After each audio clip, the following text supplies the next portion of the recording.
Ano kaya ang pakiramdam habang kayo'y nakahiga sa yaman? Kami nagsisiksikan, kami nilulunod sa baha ng inyong kasalanan.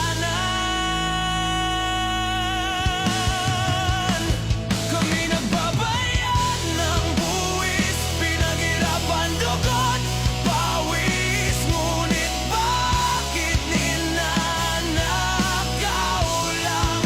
Mahiya naman kayo, mahiya naman kayo.